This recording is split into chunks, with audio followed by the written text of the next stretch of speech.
Hi friends, welcome to happy showers. இன்றைக்கி நாம் ஒரு மினி வ்ளாக் தான் பார்க்க போகிறோம். எடுத்தோடனே என் தங்கச்சி மாமாவெல்லாம் ஹாய் சொல்லி வெல்கம் பண்ணுறது எதுக்குன்னு தானே பார்க்குறீங்க. இன்றைக்கி நாங்கள் பாண்டி கோவிலில் கெடா வெட்டி வச்சுருந்தோம். மதுரைனாலே நிறைய ஸ்பெஷல் இடம் இருக்கும், அதில் ஒன்று தான் பாண்டி கோவில். இப்போ நாங்கள் அதில் கெடா விருந்து தான் வச்சுருக்கோம். அது எப்படி நடந்துச்சுன்னு தான் பார்க்க போகிறோம்.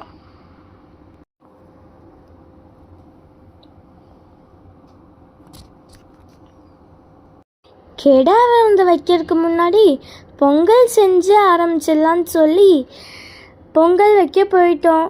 அங்கே போய் பார்த்தா ஏர்லி மார்னிங் 5 மணிக்கு சீக்கிரமாகவே போயிட்டோம்.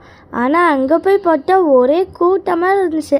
அப்போ தான் எனக்கு தெரியும், 5 மணிக்கு வந்திருக்கே இவ்வளோ கூட்டமாக இருக்கே, நம்மலாம் ஒரு 7-8 மணிக்கு வந்தால் எவ்வளோ கூட்டமாக இருக்குன்னு சொல்லி அப்போவே சீக்கிரமாக பொங்கல் பானை எடுத்து வச்சிட்டோம்.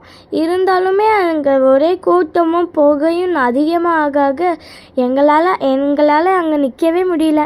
நாங்கள் குட்டீஸ் எல்லோரும் ஒரு ஓரமாக நின்றுட்டோம். எங்கள் பாட்டி, அத்தை, சித்தி, அம்மா எல்லாருமே நின்று வச்சிட்டு இருந்தாங்க. நாங்கள் சைஸாக ஓடி வந்துட்டோம். ஆனால் அங்கே நின்று பொங்கல் வைக்கிற எல்லாருமே கிரேட் தான்ப்பா. எவ்வளோ போக, அதை நீங்களே பாருங்களேன்.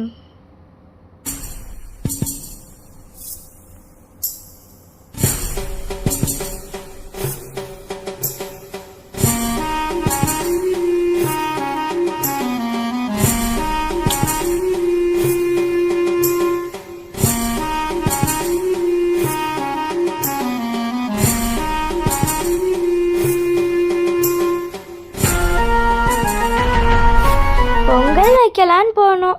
பொங்கலும் பொங்கிடுச்சு. அடுத்து கெடா விருந்துக்கு முக்கியமானது அது கெடா தானே. அதை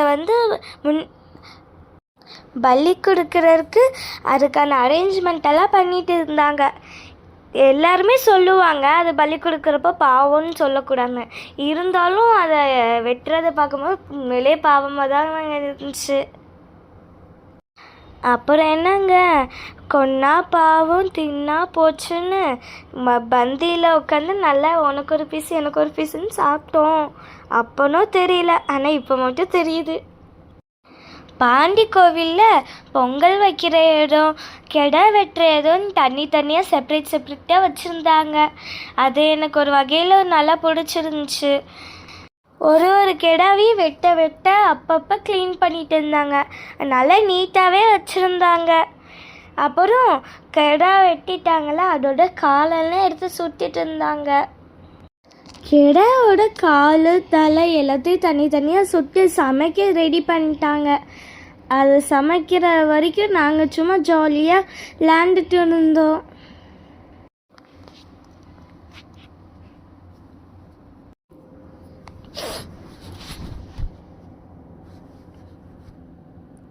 சாப்பாடு ட்ராமா ஓப்பன் பண்ணோன்னே ஸ்மெல்ல ஆளை தூக்குச்சு. சாப்பிட்ணும் போலேயே இருந்துச்சு. வாசனை அப்படியே கமன்னு. பாண்டி கோவில் கெடானாலே அது தனி டேஸ்ட்டு தான். ரசம், சிக்கனு, முக்கியமாக மட்டன் சுக்கா எல்லாத்தையும் வெளுத்து கட்டி பாண்டி கோவில் கெடாவை சிறப்பாக முடிச்சிட்டோம்.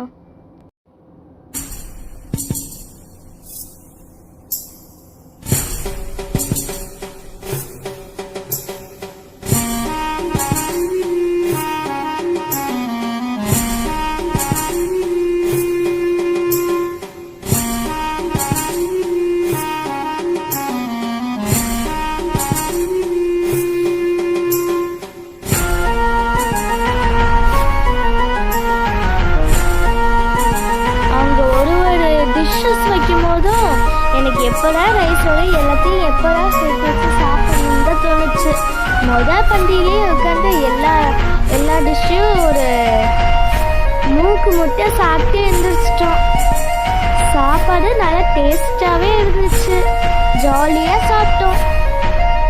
ஓகே ஃப்ரெண்ட்ஸ், உங்களுக்கு இந்த மினி வ்ளாக் பிடிச்சிருந்துச்சுன்னா லைக் பண்ணுங்கள், ஷேர் பண்ணுங்கள், கமெண்ட் பண்ணுங்கள். மறக்காமல் சப்ஸ்கிரைப் பண்ணி பெல் ஐக்கானை கிளிக் பண்ணிக்கோங்க. ஓகே ஃப்ரெண்ட்ஸ், பாய்.